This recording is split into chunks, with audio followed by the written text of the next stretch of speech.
Grand Matin Sud Radio, 7h, 8h30, Patrick Roger. C'est à la une ce matin avec deux invités sur les coups de théâtre en politique. Annie Genevard, secrétaire générale de LR, et puis Nicolas Mayer-Rossignol, maire de Rouen, premier secrétaire délégué du Parti Socialiste également dans un instant. Bonjour à tous les deux. On va commencer avec vous, Annie Genevard, secrétaire générale de LR, après cette annonce hier d'Éric Ciotti, le patron du Parti Les Républicains, qui veut créer une alliance avec le Rassemblement National. On se déchire chez les LR. Comment vous prenez cette annonce ? Je la regrette, je la condamne parce qu'elle est source de confusion et de division. Confusion parce que nous sommes une famille politique qui a une identité, des valeurs, une histoire et je le crois profondément un avenir. Elle est un pôle de stabilité dans la constance des convictions dans un espace politique qui est profondément fracturé.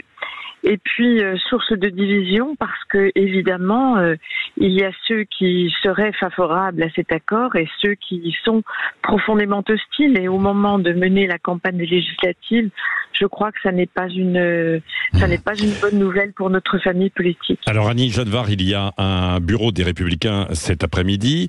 Vous allez réclamer la démission d'Éric Ciotti ou vous le maintenez ? Moi, je pense que nous verrons bien ce que dit le bureau politique. Je pense que compte tenu de cette décision que rien ne laissait supposer, parce que elle a été prise dans le secret et unilatéralement, il serait souhaitable qu'à tout le moins, Éric Ciotti se mette en retrait jusqu'à la fin de la campagne des législatives. Tout ça crée beaucoup de troubles et ça n'est pas le bon moment pour conduire une campagne. Mais est-ce que ce n'est pas aussi ce que veulent certains de vos électeurs, c'est-à-dire une alliance finalement des droites pour reconquérir le pouvoir, Annie Genevard. Sinon, les LR, vous dites une constance, oui, mais c'est une constance dans de mauvais résultats depuis quelques années maintenant. Alors, nous vivons des temps troublés depuis un certain nombre d'années et sous l'impulsion de la politique conduite par Emmanuel Macron qui a voulu dynamiter l'organisation politique de notre pays. Au fond, quand les repères étaient clairs, les gens, les électeurs, les Français savaient à quoi correspondait une famille politique, quelles étaient ses convictions. Le ni droite ni gauche, le en même temps, a créé énormément de confusion et surtout, et c'est le plus grave, une inefficacité de l'action politique dont on paye aujourd'hui le prix. La France va très mal, la France est très abîmée, elle est fracturée, le corps social est fracturé. Il y a des problèmes économiques. Non, mais tout ça, Annie Genevard, tout ça, on le sait, évidemment, c'est un constat. Bon, aujourd'hui, il faut regarder l'avenir. Et est-ce que votre avenir ne passe pas, finalement, comme le dit Éric Ciotti, par une forme d'alliance avec le Rassemblement National ? Moi, je pense que nous sommes déjà engagés dans l'après-Macron et que l'électorat de droite va chercher une offre politique qui lui corresponde. Est-ce que cette offre politique qu'elle attend sera conforme à ce que propose le Rassemblement National ? Profondément, je ne le crois pas. Je crois qu'à ce moment-là, il y aura effectivement une vraie opportunité pour les Républicains et cet accord conclu dans le secret, sans que personne ne soit consulté, associé, challengé. Pas même les grands leaders, Laurent Wauquiez par exemple ? Aucun des grands leaders n'a été consulté. D'accord. Aucun des grands leaders. Une réunion a eu lieu encore la veille dans le bureau du président du Sénat, dans lequel je me trouvais également. Aucune annonce, rien n'a laissé supposer la décision unilatérale d'Éric Ciotti. Il fait un pari. Je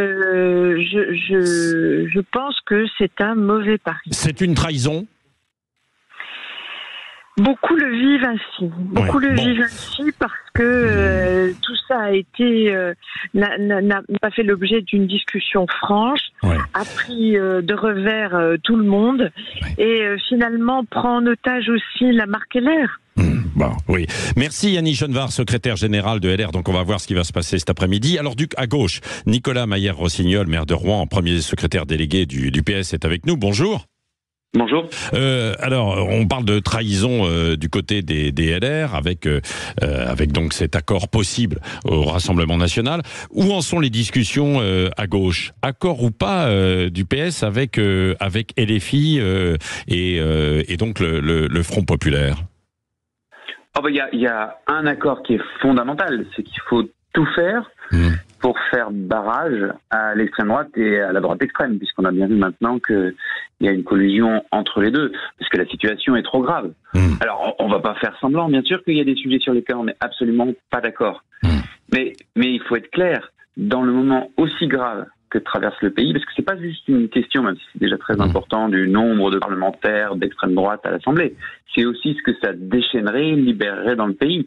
Dans un moment aussi grave, il faut savoir se rassembler dans la clarté sur les positions qui d'ailleurs ont viré en tête de la gauche dimanche dernier, qui sont celles de Raphaël Glucksmann. Oui. Donc, ça veut dire un accord pour former le fameux Front populaire.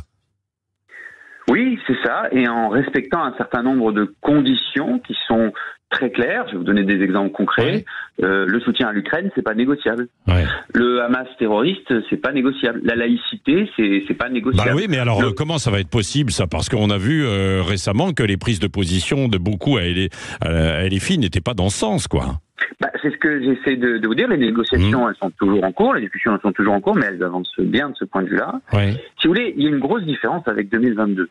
C'est que là, il y a une élection en 2024 où, à gauche, l'offre politique, la ligne politique qui est arrivée en tête, c'est pas LFI, c'est celle de Raphaël Glucksmann et les socialistes et les places publiques. Donc, en 2022, à vrai dire, on pourrait faire un raisonnement parallèle. En 2022, au présidentiel, qui arrive en tête à gauche? C'est LFI. Et c'est donc un attelage, à l'époque ça s'appelait la NUPS, dominé par qui? Par LFI, c'est logique électoralement. En 2024, la NUPS elle est morte, mais en 2024, qui arrive à gauche en tête aux élections européennes?